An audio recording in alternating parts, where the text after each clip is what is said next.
Alors, je voulais reprendre sur les deux astrologies, hein, puisqu'il y a une astrologie céleste, basée sur les calculs solaires, 12 signes, et il y a les mois de l'année.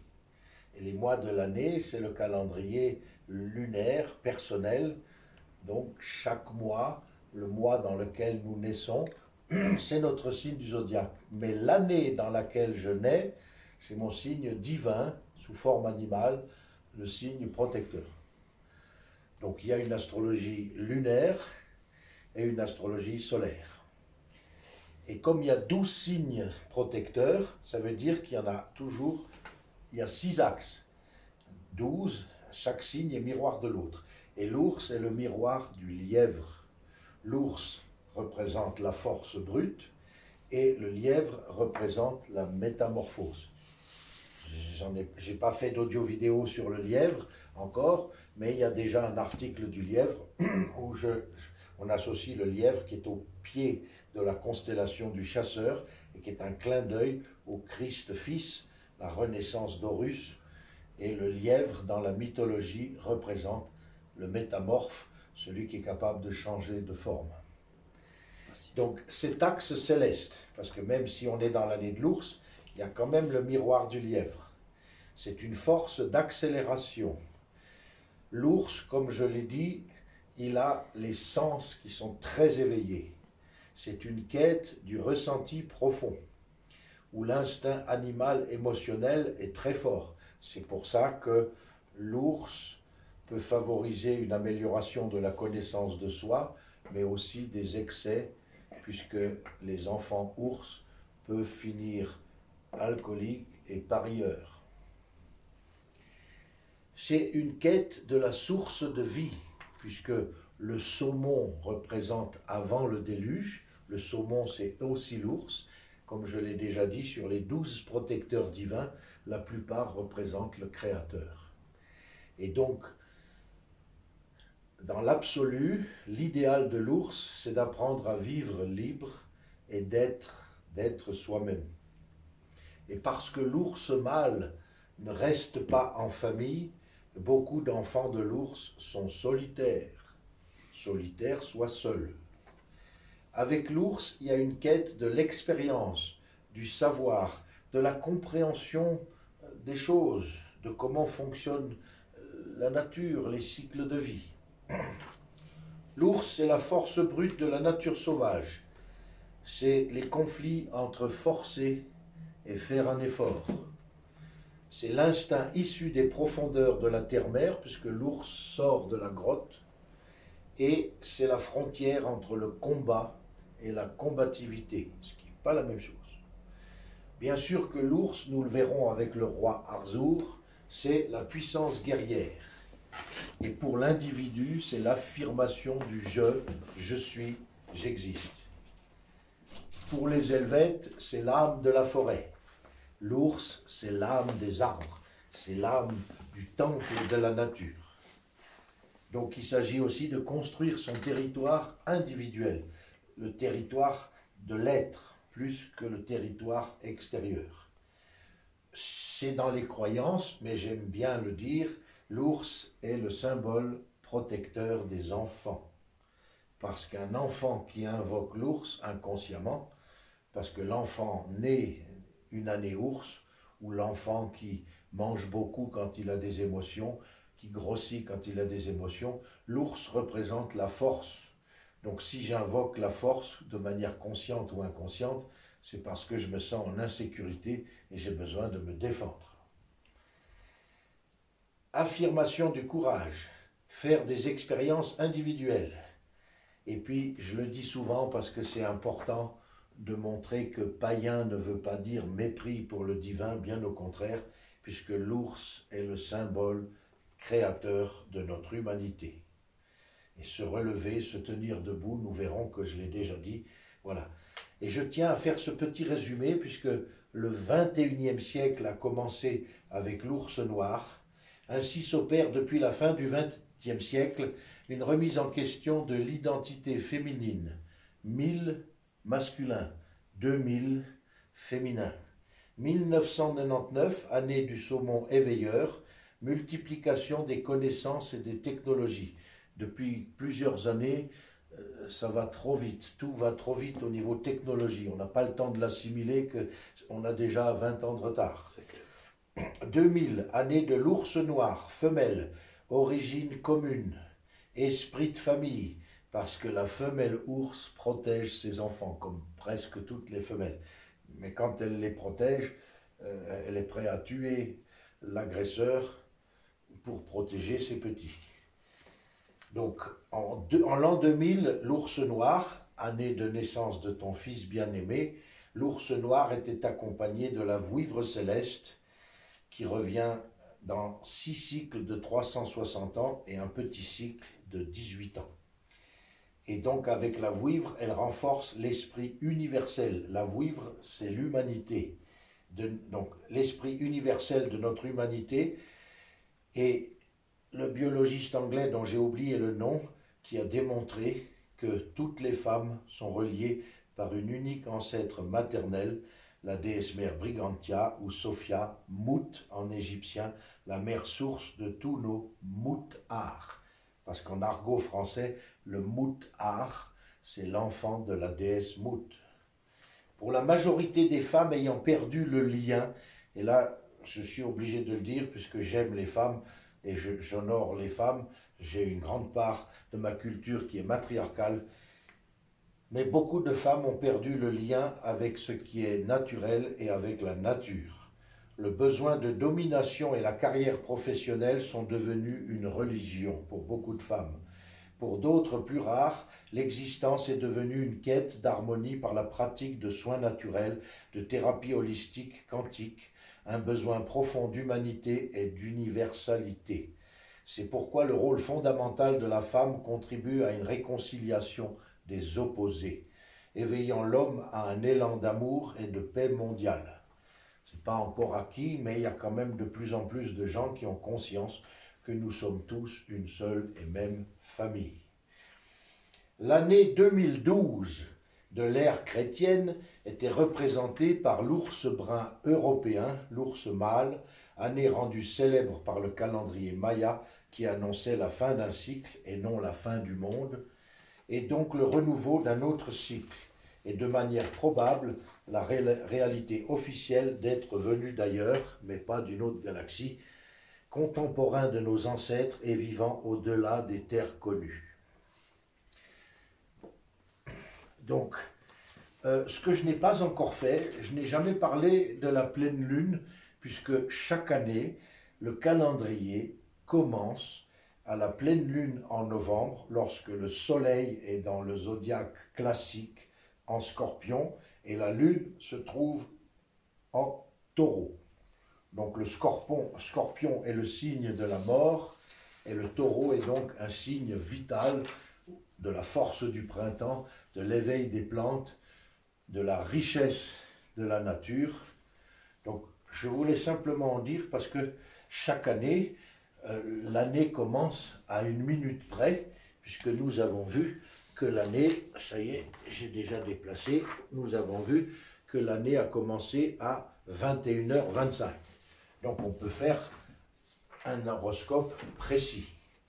Et donc chaque année, nous avons cette opposition, cette pleine lune, avec le soleil en Scorpion et la lune en Taureau. Pardon frère Ours, mais à 21h25, mais quel jour? Tu as oublié? Le 28 octobre 2023, c'est le premier jour de l'année, très bien. Et donc j'ai fait un petit résumé parce que vous pouvez voir à la page calendrier boréen, on ne peut pas tout mettre, mais j'essaye de mettre l'essentiel des événements qui peuvent se produire.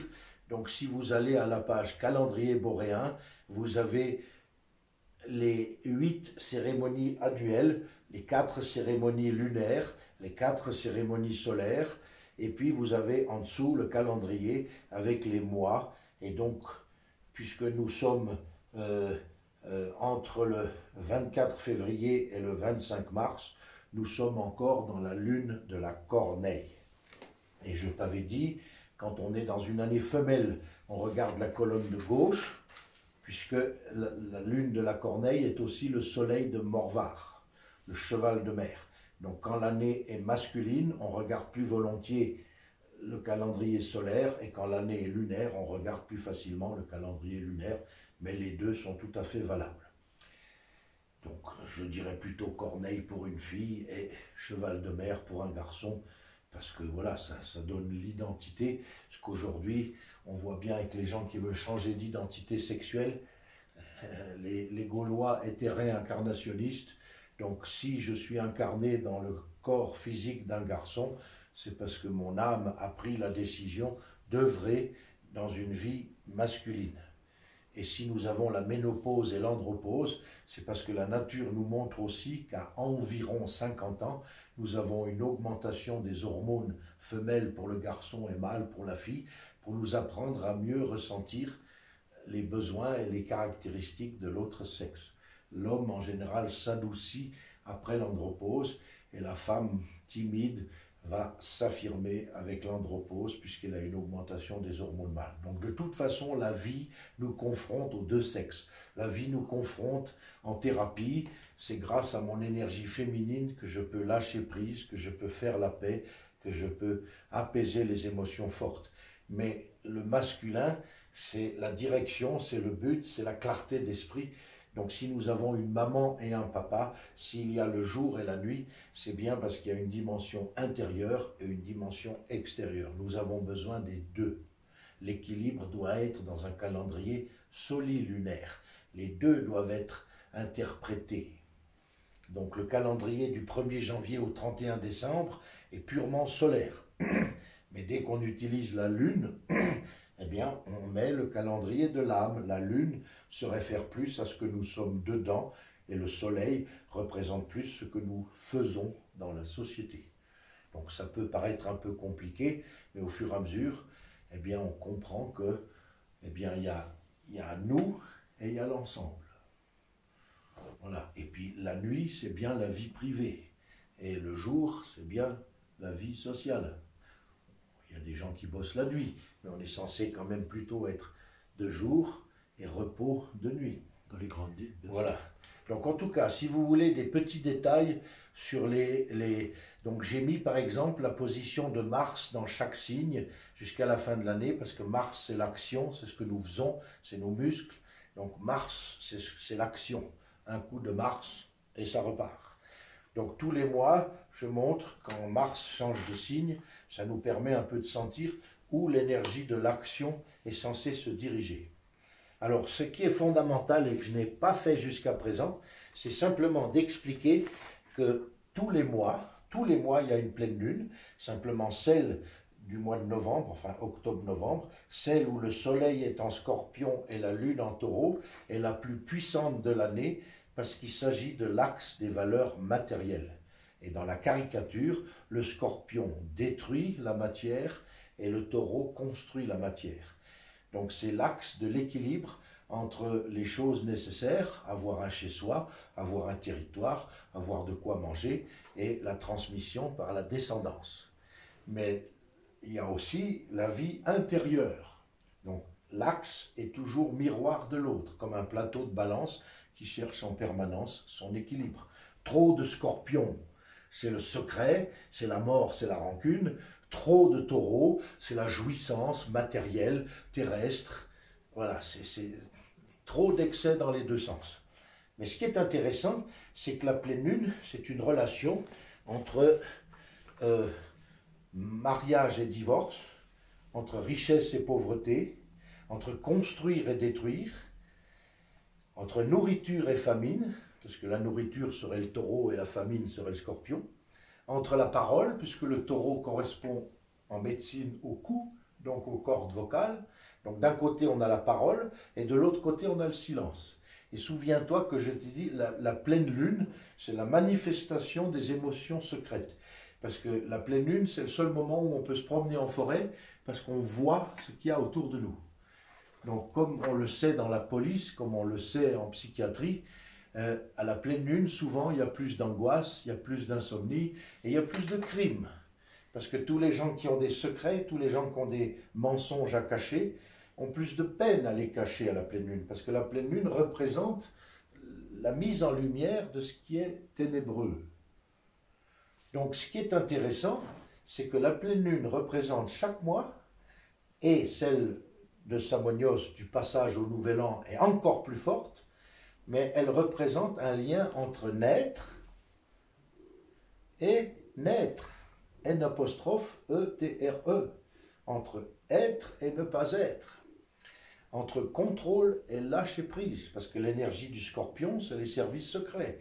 Donc entre l'énergie du scorpion et l'énergie du taureau qui favorise plutôt la jouissance de la vie, on doit trouver l'équilibre entre vouloir tout contrôler et apprendre à lâcher prise quand on a un souci qu'on ne peut pas...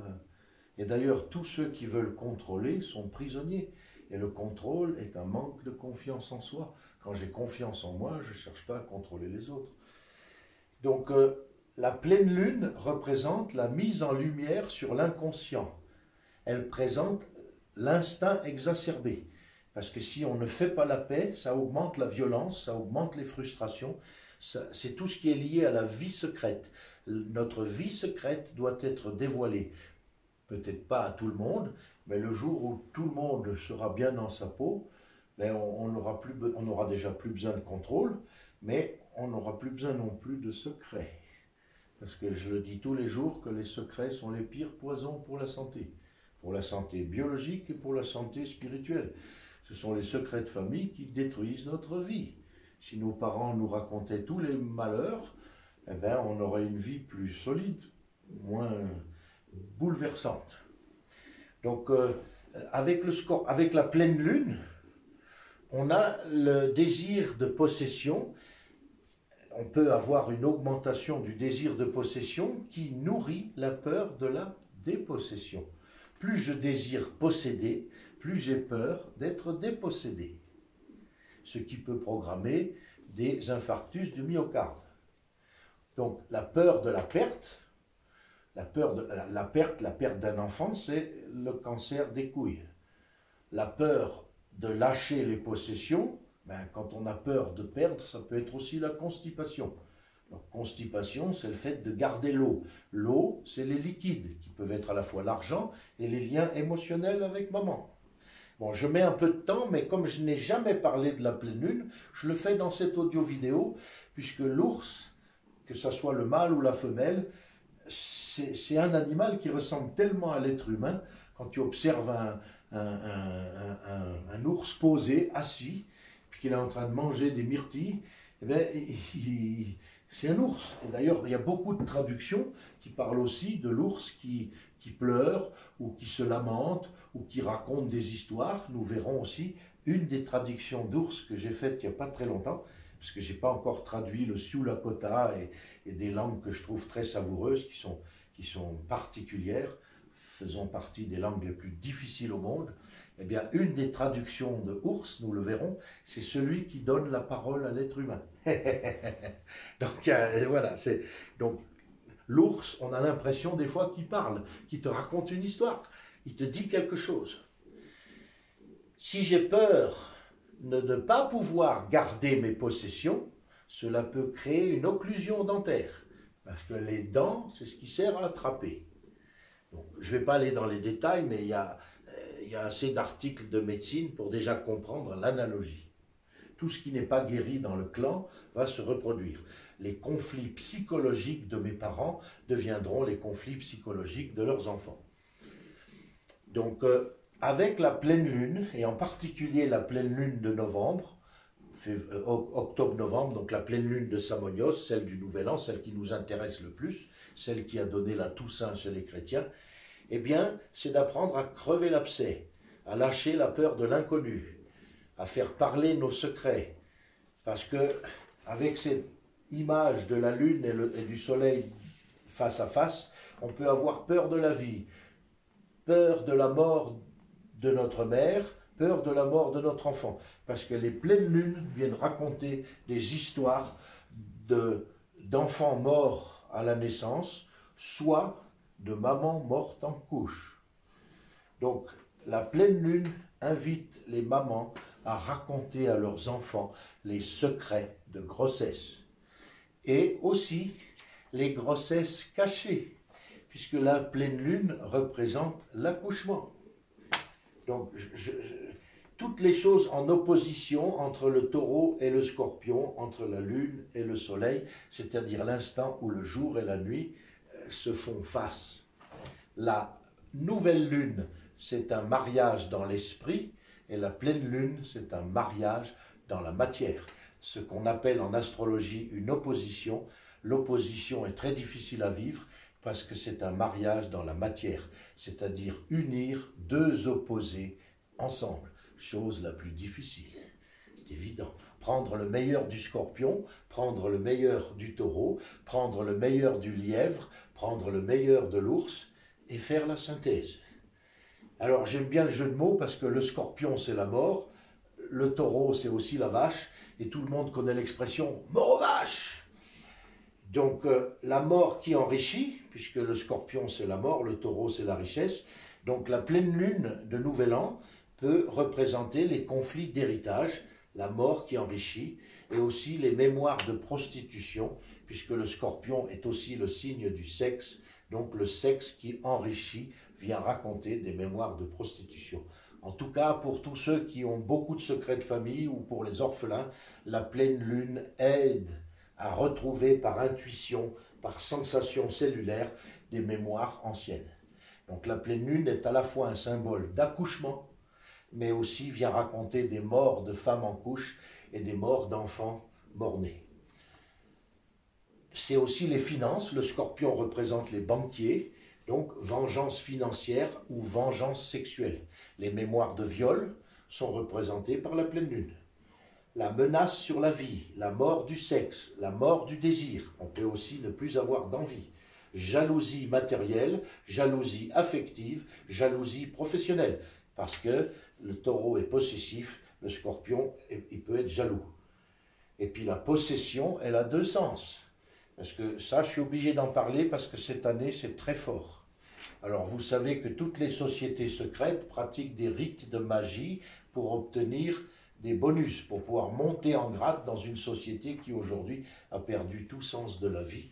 Hein, on n'est pas dans une société d'amour, d'esprit de famille, nous sommes dans une société de folie maléfique, contre nature, anti-famille.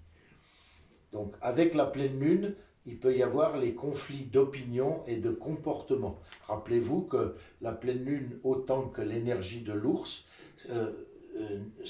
exacerbe notre instinct animal. Donc la possession, elle existe dans les deux sens.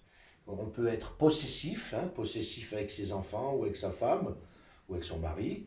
Donc on peut être possessif dans le sens matériel et on peut être possessif, on peut parler de possession au sens magique.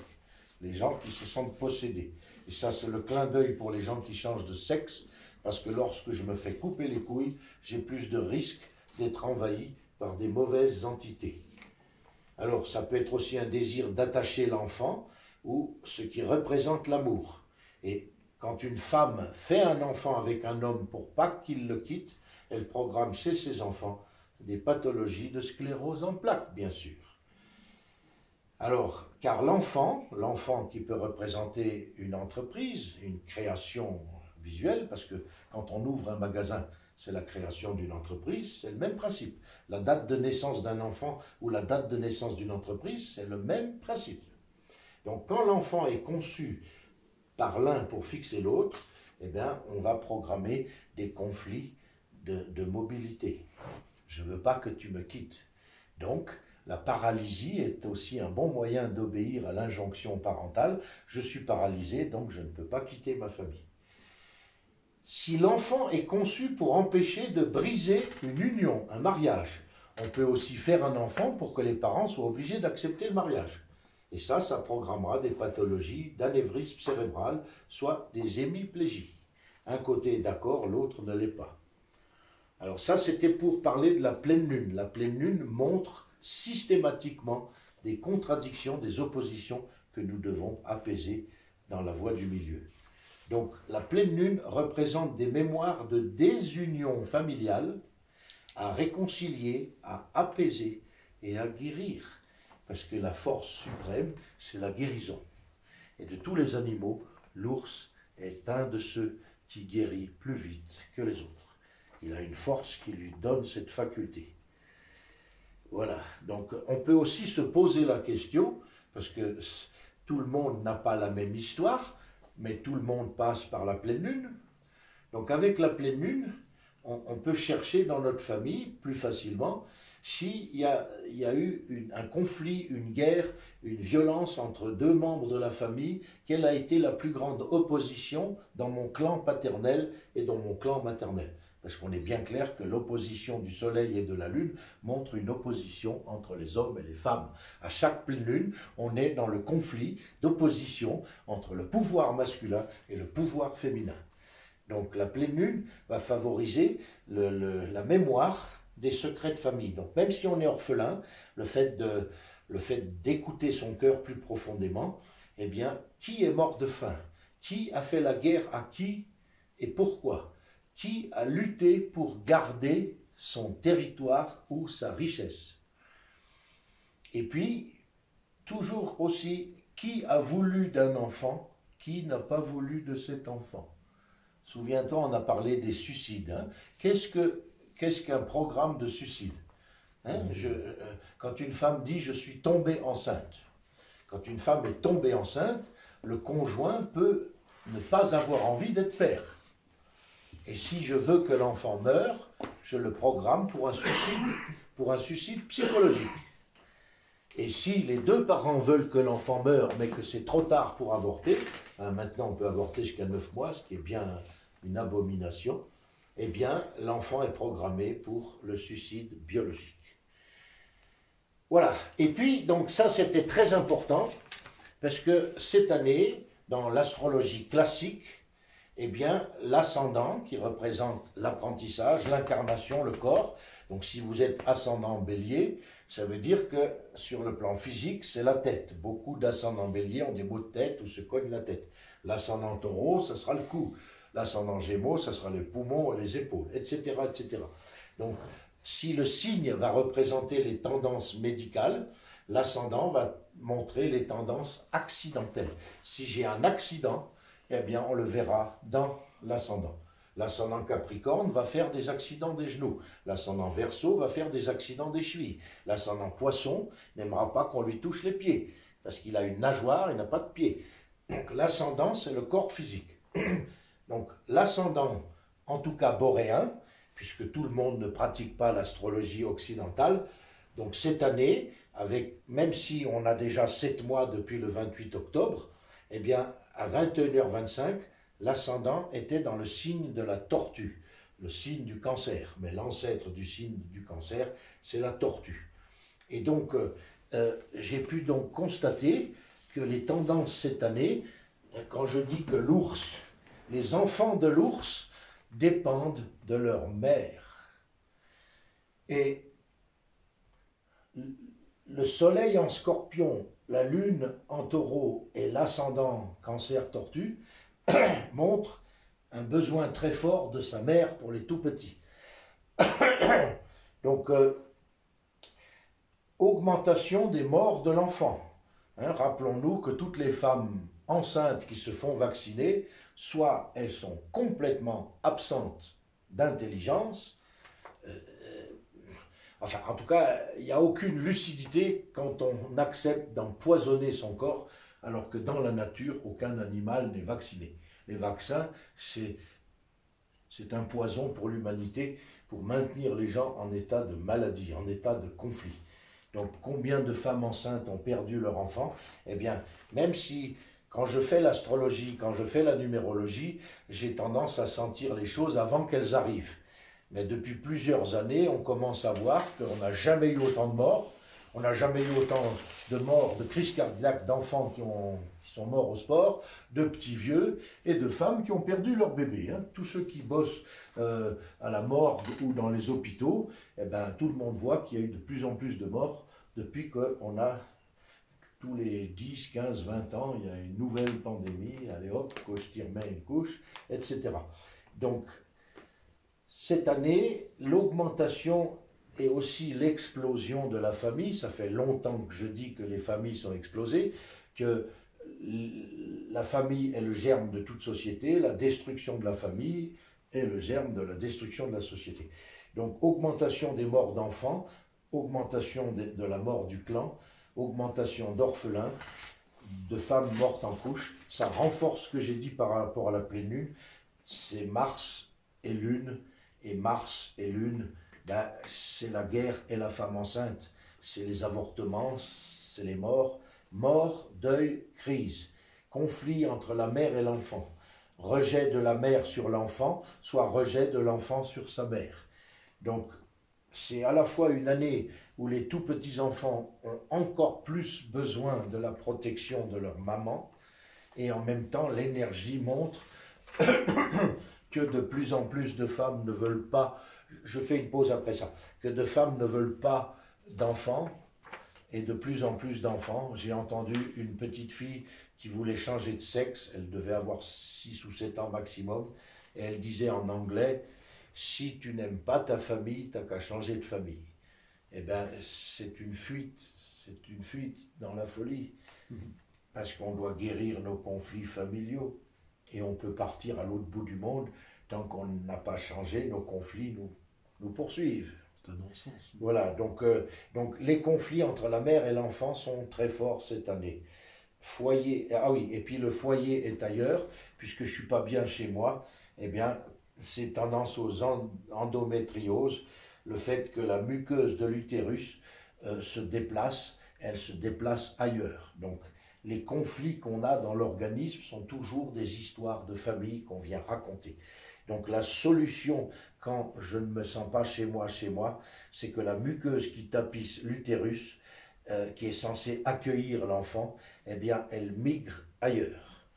Voilà, donc toute maladie s'explique très bien quand on cherche à comprendre son sens. Alors j'ai presque fini, j'ai juste ça à raconter, mais là c'était pour vraiment comprendre qu'à chaque pleine lune, il y a une contradiction systématique entre le pouvoir de l'homme, le pouvoir de la femme, entre la mort et la vie. Donc tentative d'avortement ratée. Les tentatives, parce qu'on peut... Moi, j'ai connu des femmes qui ont voulu avorter plusieurs fois, mais l'enfant, il a tenu. L'enfant, il est resté. Qu'est-ce qui se passe quand les parents ont fait une tentative d'avortement ratée? Ben, ça programme l'enfant pour un conflit d'échecs permanent. Parce que si je réussis, je vais mourir. Parce que le programme de la mère, c'est de réussir l'avortement. Mais j'ai raté l'avortement. Donc, si vous avez des amis qui ont toujours cette tendance de ne pas réussir, au dernier moment, ils ont tout raté, c'est parce qu'ils ont un programme comme ça. Si cela avait réussi, je serais mort. Déterminera l'inconscient à choisir toujours l'échec en mode parfait de survie. Mémoire d'infanticide, soit de parricide. Donc chaque pleine lune nous ramène à des mémoires de perte d'enfant ou de perte de maman. Et puis l'autre jour, nous avons parlé du piercing. Le piercing dans le nombril, c'est un conflit avec maman. Mais si on va plus loin, ça vient raconter un ancêtre qui cherche à percer le mystère de sa propre naissance parce que c'est un orphelin.